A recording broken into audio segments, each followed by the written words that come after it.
Is there a high demand for CNC in the aviation industry? First, let's have a brief understanding of CNC.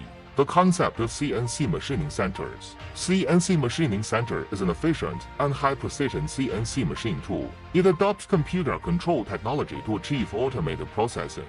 CNC machining centers in the aviation industry have been widely used in the manufacturing of various aviation components, such as turbofans for aircraft fuselage engines, etc. So why is there such a high demand for CNC in the aviation industry? Firstly, the aviation manufacturing industry is concerned about product quality, has extremely high requirements for accuracy. The use of CNC machining centers can greatly improve machining efficiency and accuracy of parts, meet strict quality standards in the aviation industry.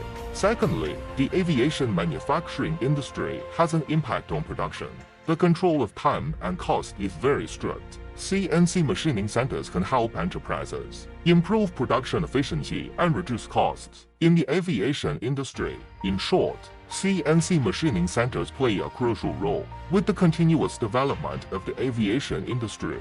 The demand for CNC machining centers will also be increasing.